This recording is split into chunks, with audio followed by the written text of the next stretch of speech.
Hey guys, this is going to be a video where I think it will only be about 5 to 7 minutes in length, maybe not even 5 minutes. But the purpose of this little video that I'm making right now is to clarify one thing and to address it as well. And the third thing is also to make a small correction. So let's see. Let's start with the correction. So recently, or in the past couple of days as I'm filming this, and it's October 11th, 2019 as I'm filming this, by the way, I made a video about the fact that when the Vancouver Canucks had their pre-game ceremony the other night to kick off their 50th anniversary season, they had Stan Smyl skate out on the ice in an Adi-Zero Flying V throwback. Not a CCM made one or an accurate, an era accurate throwback with the proper apparel company or even CCM. Instead, Stan Smyl was given an Adidas Adi-Zero Adidas-fied version of the Canucks Flying V throwback uniform. And also, Orland Kurtenbach, the very first captain in Canucks history, believe it or not, was also given an Adidas-fied version of the original 1970 white jersey. So that was really weird. I'm hoping and keeping my fingers crossed that we will get to see both of those uniforms in future NHL games. I would love to see it. I mean, even though I hate the Adi-Zero collar design, I thought that the Canucks absolutely and Adidas did a great job with it on the 1970 throwback that was given to Orland Kurtenbach, considering that it's one of the only good options, or tolerable options, I should say, that Adidas has. And as for the Flying V jersey, you can't even see the Adidas collar, so it's perfect. But, so yeah, I mean, those jerseys were, I thought it was a little bit odd that they would make Adi-Zero throwbacks for those two players, especially if the Canucks are not going to wear them this year, which if they've got a surprise announcement coming, I hope that's the case. I'd love to see both of those throwbacks used for a game each. And I would especially love to see that 1970 white throwback stick and rink jersey be used as a special throwback uniform to wear 2 or 3 times a year at least. I mean, I think it should be their full-time away jersey if the Canucks are going to stick with royal blue and Kelly green, because I love the design. I love the colors. It's such a great uniform. The Canucks actually have a case here where I think they got it right the first time.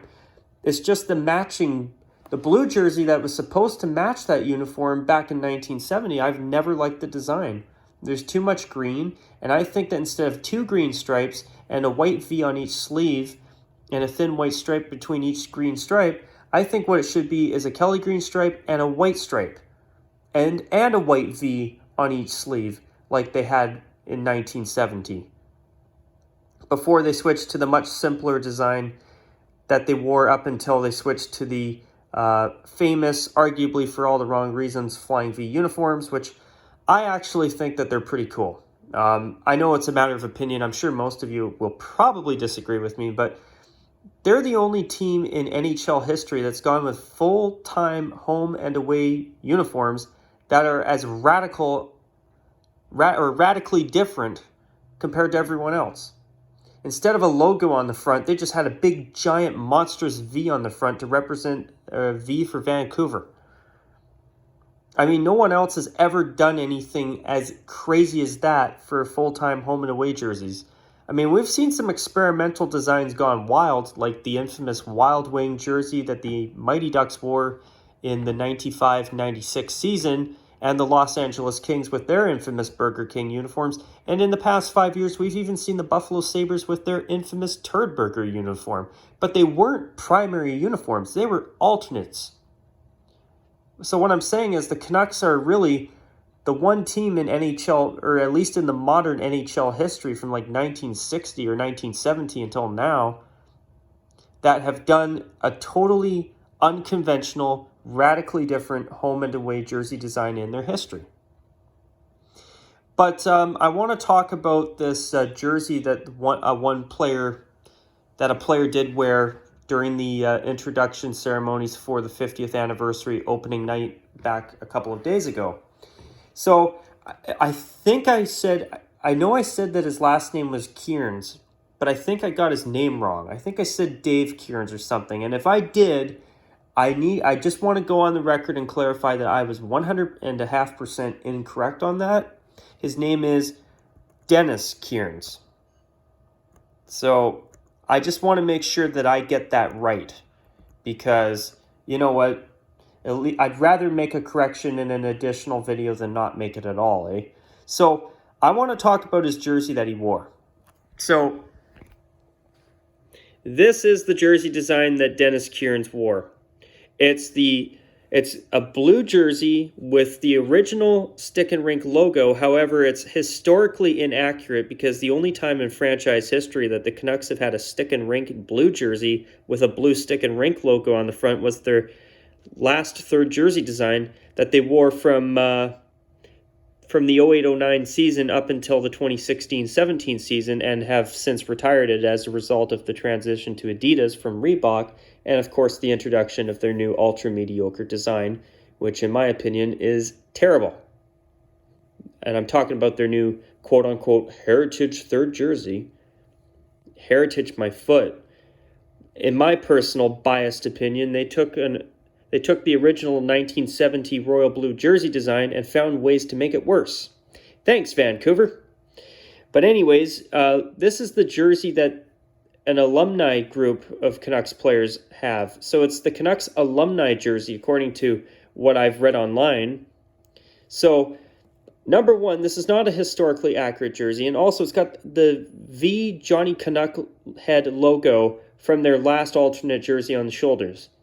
Now, for an alumni jersey, okay, this is fine. But why are you having an alumni player skating out on the ice for the Canucks' 50th anniversary wearing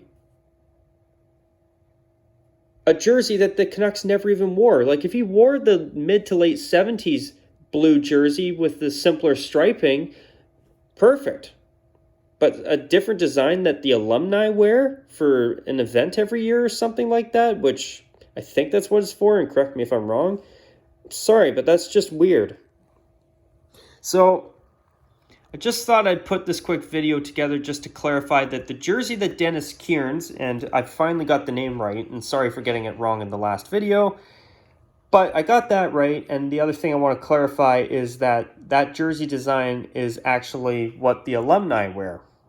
The Canucks alumni team wears. So, I mean for the alumni, I think that's totally fine and dandy for a jersey design, but when you're celebrating your 50th anniversary, I think your alumni should be wearing historically accurate uniforms from the eras that they played in. Sorry, I know it's a matter of opinion, and is it really the biggest deal in the world? No. But you know what? I do agree with those who, if you who would say that, that's something that they should have got right, and I think they should have. I would have rather seen an Adidas-fied mid to late 1970s pre-flying V royal blue jersey with the simple striping instead of the V's on the sleeves, like this jersey design that you see here, except obviously it would have the Adidas dimples on the shoulders, you'd have the white Stick and Rink logo, and of course you'd have a big fat round ugly Addy Zero collar. But also, I want to say one more thing.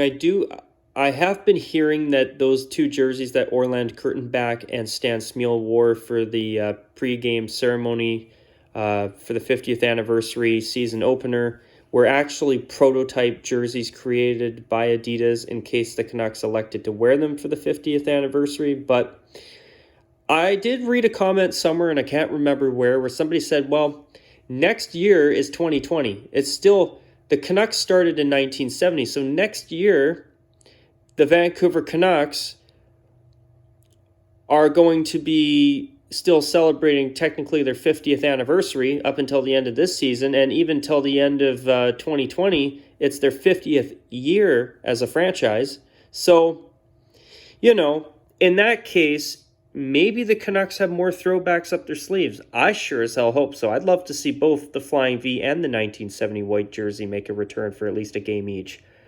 I don't know about you viewers out there, but if the Canucks treated their new third jersey design, which I think absolutely sucks and is terrible, as a heritage or a 50th anniversary jersey and retired it at the end of the season, which would be awesome, and replaced it with, say, their 1970 white jersey as a full-time third jersey or as a heritage jersey, and then had the Flying V as maybe a throwback or a golden anniversary jersey or something, I'd love to see it.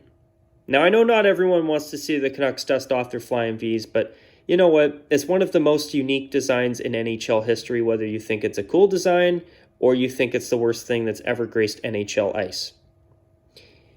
I think it's a uniform that the Canucks should celebrate at some point and wear for a game or two at least. But anyways, those are my thoughts. Wanted to make some corrections and clarify the fact that this is actually the Canucks alumni team jersey. So I didn't mention that in my last video and I got it incorrect, as well as the name of Dennis Kearns. So I thought I'd take a moment here to quickly put a quick video to clarify all that and to make that correction. So I've talked a lot longer than I thought I would, so I'm going to call it a wrap now. I said it would be 5 to 7 minutes, and it's almost double that. Amazing how much more time these videos take than you actually plan on doing. But anyways, I'm going to call it a wrap on this video. I hope you guys have enjoyed it. If there's anything you want to add, by all means, feel free to do so. I always enjoy reading comments. And on that note, folks, that's a wrap for me. Take care. And of course, as always, you guys, bye for now.